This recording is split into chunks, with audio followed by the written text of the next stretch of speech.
Julien Chaurier, peut-être l'un des plus beaux palmarès français et internationaux en trail et en ultra.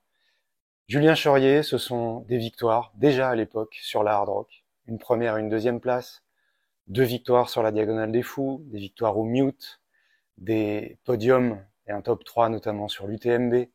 Il a tout couru et Julien s'alignait encore sur le Tour des Géants l'année dernière, tout en ayant roulé à haut niveau jusqu'en 2007. Bref, Julien a quasiment tout fait. C'est un palmarès long comme le bras de l'époque des Ludo Pomeray ou des Thomas Laure Blanchet. Julien est aujourd'hui team manager de l'équipe Oka et a forcément un regard intéressant sur autant les performances des plus jeunes que celles des plus anciens, tels qu'un Ludo Pomeray. Quel regard porte-t-il précisément sur la victoire de Ludo lors de la dernière Hard Rock? Quels sont les projets de Julien? Comment fait-on pour se renouveler, continuer à apprendre et ne pas s'aigrir en devenant un team manager ou un athlète vieillissant qui n'a pas de carrière ou qui vit à travers les autres? On parle de tout ça avec Julien et on écoute sa vision d'un sport qui a vraiment énormément évolué. Bonjour, Julien Chaurier, Ultra Trailer. On la garde. Bien, aujourd'hui on reçoit une balance de 1980 qui a brûlé beaucoup de choses dans un laboratoire parisien, qui a mis le feu à des portes pendant des années, notamment jusqu'en 2007, qui a roulé à haut niveau, puis qui s'est mis à courir. On parle des Ludo Pomeray, on parle des Sébastien Chéniaud, on parle des Laure Blanchet. Il faudrait peut-être pas voir à oublier Monsieur Julien Chaurier. C'est illustré sur les hard rock, sur les grands raids, sur les mutes, sur les top 3 des UTMB, surtout en fait. Salut Julien. Bonjour. Comment tu vas? Très bien, et toi Julien? Ça va bien Julien, tout va bien. On attaque directement sur 2023 et ton abandon au Tour des Géants. Qu'est-ce que peut signifier ton projet en 2024? Puisqu'on te connaît, tu peux pas terminer sur un projet de 330 km comme ça, sans rien programmer pour cet été. Où en es-tu de tes envies de très très long à 43 ans? Les envies très longs, elles sont toujours présentes. Donc l'échec de l'an passé m'a fait beaucoup réfléchir. Parce que là, c'est pour une des premières fois où je suis confronté à un échec avec des paramètres que je maîtrise pas. C'est le genou qui a coincé après 200 km. J'avais pas fait d'erreur, il n'y a pas eu de chute, il n'y a pas eu de problème spécifique, c'est juste le corps qui a dit stop. Donc ça m'a fait beaucoup réfléchir parce que ça me fait peur de me relancer sur du aussi long, mais pas l'envie de rester sur un arrêt. Donc cette année, du coup, une saison un peu plus raisonnée sur les distances jusqu'à la TDS, là dans quelques semaines, et possiblement, probablement en fin d'année, la Transgran Canaria, la 360. Ah oui, donc tu nous avais déjà parlé. Qui fait pas 360 km, c'est 360 parce que ça fait le tour de l'île, qui fait 250 km avec 14 000 mètres de dénivelé. Donc c'est pas un Tour des Géants, c'est pas un UTMB, c'est l'entre-deux. Donc c'est pour voir si j'arrive à passer les 200 km. Et le parcours nettement plus rocailleux, dans un environnement totalement, enfin, très peu montagnard par rapport à ce que toi tu aimes d'alpin, ne te pose pas de soucis sur cette Transgrande Canaria. La Transgrande Canaria, et c'est rocailleux et c'est montagnard en fait.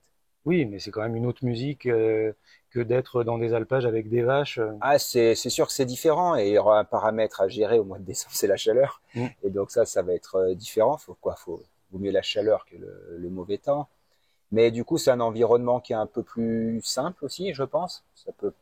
C'est ce que j'espère. Après, c'est une approche qui est complètement différente, qui est beaucoup moins compétitive, en tout cas ma vision des choses, parce que c'est une course où il n'y a pas de balisage. On a une trace GPX sur la montre à suivre et il n'y a pas de ravitaillement si ce n'est une base vie tous les 50 km. Donc ça pousse à l'autonomie, à la réflexion sur les points d'eau, si on se ravitaille dans une supérette sur le parcours. Donc une approche ultra qui me plaît de plus en plus, la même qu'en vélo en fait, et qui m'inspire et qui me donne envie d'aller faire ça. On est une centaine au départ, donc aussi une autre dimension, et où le but est de passer 2-3 jours en vadrouille, quoi. Et ça, ce sera le dossard, il va être retourné et mis derrière, et ce sera bien secondaire. Ouais, bon, t'as quand même une carrière de sportif. T'as quand même une carrière aujourd'hui, quoi que tu puisses en dire. Est-ce que tu réussirais à t'épanouir en tant que team manager Oka sans te surprojeter, tu sais, à travers les athlètes en disant non, il faut que tu réussisses, un peu comme un mauvais père de famille si tu n'avais pas ta carrière à côté? Bah, Tu sais, comme le trailer usé, un petit peu aigri. Ouais, en fait, je pense que j'ai passé le cap de l'acceptation, on va dire, de la grosse perf en absolu. Donc, venir sur un UTMB pour un podium, je l'ai fait plusieurs fois. Et ça n'a pas toujours fonctionné. Et donc maintenant, je suis bien conscient que bah, les athlètes vont de plus en plus vite, que mon niveau est un cran dessus. Mais de rester au contact de ces athlètes à distance modérée, je pense me permettre vraiment de suivre l'évolution du sport, la comprendre et de pouvoir vraiment apporter dans ce rôle aux autres athlètes. Ben, c'est la vie des athlètes camp Oka qui sont en plein live d'installation de buffet. Donc voilà, mais adorable. 2007, tu gagnes une certaine CCC. Est-ce que tu peux nous raconter la CCC de 2007 et ton UTMB où tu fais 24e? Ouais. Sachant que tu le fais en 23h32 en 2022. Ouais, ça doit être ça, ouais. Bah, en fait, pour revenir le gap entre les deux, quoi. Entre la CCC de 2007, c'était ma première course sur 100 km. Ouais. Sachant que, pardon, que tu avais commencé à courir 10 mois plus tôt. Donc, c'est vrai que c'était vraiment mon début dans la course à pied. Et donc, j'étais venu sur cette CCC sans trop connaître vraiment la discipline. Donc, à l'époque, la CCC était déjà plus courte parce que le départ de la course, on partait direct d'Amberton. Et après, on était vraiment sur un demi-UTMB, ce qui a un petit peu changé maintenant. Et ce qui m'avait fait sourire, c'est que départ de la CCC donné, c'est parti comme un 10 km. Et dans les rues de Courmayeur, alors là, je comprenais rien ce qui se passait, ça courait à bloc. Déjà à l'époque. Et ouais. Mais en fait, après, je suis parti dans la montée et j'ai fait ma montée. J'arrive à Berton, je me retourne, il n'y avait plus personne. J'étais passé devant et je suis parti devant, creuser un peu l'avance. Et j'arrive au début de la descente du Grand Col Ferret et là, les tendinites aux deux jambiers antérieurs, les releveurs, il y a un mal de chien à commencer à marcher dans la descente. Et là, j'ai fait, ça va être long. Mais tu marchais encore en marche avant. J'étais encore en marche avant. Et là, je me rappelle de cette réflexion que j'ai eue parce que à l'époque, j'avais 27 ans. Donc sur l'ultra, j'étais vraiment un gamin parce qu'il y avait vraiment peu de jeunes à cette époque-là. Je me dis, là, le petit con que tu es a bien fait le malin. Maintenant, il va falloir assumer ta connerie. Et en fait, j'ai forcé un peu la foulée et en fait, je me suis rendu compte que ça faisait pas plus mal en courant qu'en marchant. Donc ça m'a permis de tenir l'effort en fait jusqu'à Chamonix et de conserver la tête de la course et de gagner. Mais en arrivant à 2 km de Chamonix, la course était gagnée, j'entendais la musique et je me disais mais c'est vraiment bête comme sport. Pourquoi se faire aussi mal? Et plus jamais, c'est bon, j'ai essayé, j'en veux plus de tout ça. Et cette sensation qui a duré pas très longtemps parce que je passe la ligne d'arrivée, je m'assois et là la première réflexion que j'ai eue, c'est pourquoi je me suis pas inscrit à la boucle complète? Ça doit être sympa quand même cette UTMB. Et là, je me dis, c'est à ce moment-là, je pense que j'ai dû choper un virus de l'ultra. Et on est tous confrontés à ça, quoi. On finit une course, on ne veut plus en entendre parler, on passe la ligne, on se projette déjà sur la suivante. Oui, mais imagine en plus, quand on finit une course de manière brillante, là on se dit, bon, c'était dur, mais allez, 2 semaines après, on a des sensations super, on se sent un surhomme, quoi. Ouais, bah, les sensations, je me rappelle pas de ma récupération après. Ah si, après, j'avais fait mon premier marathon. Donc, au mois d'octobre, j'étais allé faire le marathon de Venise pour découvrir le format marathon sur route. Bah, j'avais trouvé ça plus dur. Le lendemain, je pouvais pas sortir du lit du marathon. Et en 2008, par contre, tu te mets sur l'UTMB. Voilà. Et 2008, ça a été mon premier UTMB et mon meilleur UTMB. Et ce que je conseille, dis à tout le monde, un premier UTMB est toujours le plus facile. On a tellement peur de pas y arriver et on a tellement envie d'y arriver en général qu'on est focus pour les bonnes raisons pour aller au bout. Et 2008 en plus, année où le vainqueur a quand même un petit truc spécial, quoi. Ah, vous savez, oui, c'était spécial parce que le petit jeune devant, personne ne le connaissait. Moi, j'ai fait une grande partie de la course en 3e position et devant, il y avait Dawa Sherpa et Kylian qui menait bon train devant en posant beaucoup de questions à travers son aisance et son matériel minimaliste. Ouais. Comment on fait pour pas devenir un vieux con? Je pense qu'il faut... Ah tiens, il y a Ludo Pomeray. Ludo! Non, je déconne. Non, pour pas devenir un vieux con, ça c'est pas à moi de le dire, c'est aux autres de le dire si je le suis pas devenu. Mais comme moi, ma vision des choses, c'est pas vivre dans le passé. Ouais. sur ses perfs passés, sur ce qu'on était, se mettre au niveau et à l'actualité et à s'entraîner pour pas être un vieux con. Je vais faire une séance avec Thibaut, avec n'importe qui ici. Je suis remis à ma place et j'en suis pas malheureux. Hier, j'ai fait une super reco de la TDS. Je suis allé la faire avec 3 nanas du team. Pour moi, c'était parfait. Et pour ça, faut juste profiter et pas être dans le regret de pas aller aussi vite qu'avant. Est-ce que tu penses qu'au niveau physiologique, tu aurais même davantage de résistance? De résistance, je sais pas.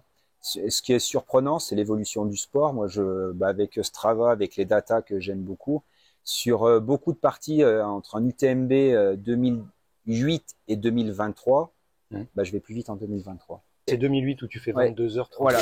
Mais je fais 22h31 et sur un parcours qui était légèrement plus court. Ouais, il faisait 166 km. Voilà, il n'y avait pas la montée à la tête de la tronche. D'accord. Donc ça raccourcissait un petit peu, mais on voit l'évolution des temps de la gagne qui sont hallucinants, quoi. Ça va de plus en plus vite. Après, de toute manière, il y a 15 ans, tous les athlètes étaient travaillaient à 100% à côté. Et lorsque maintenant, une grande partie des athlètes devant sont à minima professionnels ou à 50% job adapté ou complètement dévoués au sport. Ouais, je regardais les chiffres de Thibaut qu'on rencontrera tout à l'heure. Thibaut, je crois qu'il fait 10e en 22h09. Il fait 6e en 21h10. Donc on se dit que il faut vraiment de plus en plus aller gratter, optimiser les pourcentages qui peuvent être révélateurs sur des distances comme ça. Mais ça témoigne aussi de la hausse du niveau qui est proprement incroyable. Ah oui, je pense qu'en gardant le même temps sur l'UTMB, on perd entre 5 places tous les ans. Parlons de Ludovic notamment, puisque je considère que tu es un grand témoin. Et qu'en plus, on va parler d'une course que toi, tu as déjà gagnée et sur laquelle tu as aussi fait 2e, la fameuse Hard Rock. Comment tu analyses la performance de Ludo en 2024, sachant que Ludo nous a fait une saison blessé jusqu'au mois de mars, il nous fait le trail de la Sainte-Victoire en ayant un petit peu mal, qui se passe très bien. Après, pas grand-chose. Il débarque en Argentine à la mi-mai pour faire un 100 miles, sur lequel il finit 2e. Et puis après, il nous a dit je vais rien prévoir, et il arrive sur la Hard Rock et il fait ce qu'il fait. Comment tu pourrais éventuellement l'expliquer, mais quel regard tu portes là-dessus?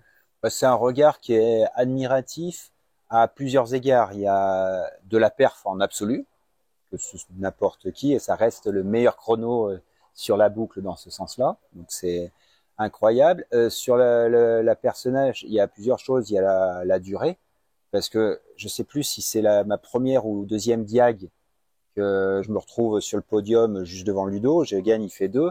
Donc ça date il y a quasiment 15 ans. L'année où tu gagnes? Ouais. C'est 2008 ou 2009, je crois. Voilà, c'est 2009, mais je sais pas, c'est 2009 ou 2011 où il fait 2. Mais une des deux, je crois que c'est 2009, tu vois. Donc ça fait il y a 15 ans, il fait 2 à la diag. Et honnêtement, depuis, il est de plus en plus fort. Il a eu la capacité à énormément progresser et à mettre en place des choses pour vraiment optimiser sa perf et vraiment de manière très sérieuse et rigoureuse. Et là, typiquement, je pense que sa préparation de la Hard Rock, c'est vraiment une masterclass. Comment la faire au mieux. Mais honnêtement, je ne sais pas si j'en serais capable de la préparer comme il l'a préparée, c'est-à-dire de supporter la charge, de la reco, des recos qu'il a fait en arrivant là-bas, partir avec son sac à dos seul pendant 3 jours, ou 4 jours. C'est énormément de choses qui sont optimum pour la préparation, mais qui ne sont pas accessibles à tout le monde. Et, en termes de volume, quoi. En termes de volume et d'acceptation de la charge. Et ça, moi, je suis vraiment admiratif. Et après, la course qui se déroule, c'est le jour J, et on en a peu dans une carrière, des courses qui se déroulent comme ça, et c'est exceptionnel comme il l'a vécu, quoi. Ouais, c'est vrai qu'il y a aussi le facteur, pas chance, mais conjonction, quoi. C'est ça. Aussi. Et c'est ça, parce que là, globalement, la chance, il n'y a pas vraiment de chance, elle se provoque. Et c'est que, aligner toutes les planètes, on peut en aligner 95%, c'est nous qui le gérons. Bien sûr, il y a toujours les 5% qu'on maîtrise pas. Mais si on est dans la bonne pensée au bon moment, s'il n'y a pas les pensées parasites, les mauvaises pensées, la bonne prépa, le bon pacing, tout ça, normalement, ça va au bout. Oui, quand je parlais de chance, je disais, j'évoquais le tirage au sort, la loterie. Oui, Ludo, il en était quand même à son 5e ou 6e ticket. Ça. Ouais. Et il y aurait peut-être eu un autre plateau en face de lui. Mais ça, on refera pas. parce que cette année, François Sans minimiser, pardon, les Diego Pazos. Et voilà, et François était pas... peut-être un cran en dessous. Zach Miller a pas pu prendre le départ. C'est des aléas. Mais la course et le chrono qu'il fait, de tous les cas, je pense qu'un François aurait été au combat peut-être plus longtemps. Un Zach Miller aurait peut-être été que spectateur de sa perf. Donc, juste bravo. Bon, Ludo, on l'a vu passer. Je pense qu'il revenait d'une reco, une de plus. Ouais, bah une petite reco UTMB à la matinée, vite fait. À la journée même, puisque là, il avait l'air encore tout plein de sueur. Parlons de Thibaut Garivier. Donc là aussi, avec ton rôle de team manager, même retour sur sa superbe deuxième place dans des conditions d'adversité difficiles sur la Maxi Race, avec une surinfection, un Covid et une surinfection. Aujourd'hui, je suppose qu'il vise l'UTMB. Quelles seraient les choses qu'il devrait faire et ne pas faire sur ces fameux 2 mois entre la fin juin et la fin août? Bah, je pense qu'il a mis en place pas mal de choses qui se voient pas et qui peuvent paraître de l'extérieur contre-productives, et typiquement c'est le Lavaredo. Parce que certains vont juger que son Lavaredo a pas été à la hauteur de son niveau, qu'il aurait dû faire mieux, etc. Mais justement, il est allé volontairement à ce Lavaredo sur un état un peu de fatigue, peut-être de ce Maxi Race, où là, il a été à un niveau qu'il espérait peut-être pas forcément, vu les conditions dans lesquelles il arrive à la course. Mais il a souhaité aller se confronter au Lavaredo pour aller engranger des kilomètres. Et c'est pour lui, c'est un paramètre qui lui manque, c'est qu'il est jeune 100 miler sur les 160 kilomètres. Et donc, il se dit, par rapport aux autres, ils en ont tous au moins une dizaine, ils en font beaucoup de kilomètres en course, il se trouvait un peu tendre. Donc, il a préféré mettre un peu de ce côté, peut-être la performance absolue et son ego, en allant à la Lavaredo, en sachant que ce serait compliqué d'être à 100%, mais pour mieux se construire pour la suite. Et ça, je pense que c'est une bonne stratégie et c'est très intelligent de sa part. Oui, en plus, à 33 ans, il y a encore énormément de portes qui sont ouvertes. Et quand on voit ces temps qui ne cessent de s'améliorer, ouais, c'est productif. Dernière question, on y est déjà. Donc toi, le rouleur compulsif, ça reste chevillé au corps et au cœur. Tu nous as fait une course de gravel à l'automne dernier, de l'année dernière, dans la Pampa du sud de la France. Et si le vélo, finalement, c'était la vie, puisqu'on peut manger, et sans avoir de bobo aux jambes. On peut manger des pizzas, des glaces, et on n'a jamais de courbature. En tout cas, après. Ah, mais complètement. Et c'est une approche qui me plaît de plus en plus sur l'aventure vélo. Après, je pense que c'est vraiment compatible avec l'ultra trail. Après, faut pas mettre le curseur trop haut. Et je pense que sur 2023, j'ai mis un peu le curseur trop haut à vélo, où j'ai préparé presque une saison trail et une saison vélo. Et à la sortie, d'être plus performant en vélo, je pense un peu trop desservi sur le trail, sur un manque de volume en course à pied et de travail en excentrique. Donc après, d'un point de vue physio, j'étais, je pense, plus fort. Donc ça montait vite, ça allait bien. Mais après, pour la résistance dans la durée sur une course longue, sur les descentes, il me manquait du volume en course à pied. Et même si, comme tu dis, le lendemain, on a pas mal aux jambes, quand on fait du long à vélo, on crée une grosse fatigue en fait. Et celle-là, elle se quantifie assez mal et elle est assez mesquine. Mais tu trouves pas que tu en gagnes de la puissance en concentrique et en excentrique aussi quand tu fais beaucoup de vélo? Je pense que à faire du vélo, oui, beaucoup, non. En fait, faut pas devenir bon en vélo. Ouais. L'objectif, il n'est pas de devenir bon en vélo, c'est de faire de l'entraînement complémentaire à vélo, que ce soit sur du travail de force, donc à cadence vraiment faible, ça c'est intéressant, parce qu'on va vraiment, si on tire en même temps, on travaille vraiment toutes les chaînes musculaires, un peu de l'explosif, des récup, n'en parlons pas, de l'endurance, c'est génial, mais faut que ça reste la priorité course à pied et les séances de vélo viennent en complément pour travailler quelques petits points et pas le mettre dans l'autre sens où je fais mes séances pour me bonifier en vélo. En fait, être meilleur en vélo, il n'y en a pas besoin pour faire du trail. Ultra trailer, rappelez-vous de ce message, ne soyez pas bon à vélo. Bon, Julien, on va te souhaiter une TDS réussie. C'est un superbe chantier. Et puis, pas de bêtises d'ici là. Je vais essayer. Et un été, comme dirait Jim, super spicy. Merci. Show me how to make moves and walk with the winners. Soon went to the pen, I never seen him again. But I did a couple shows with his friends. Lumberjack, brown clown, so and do with the orange pants. 10 years later.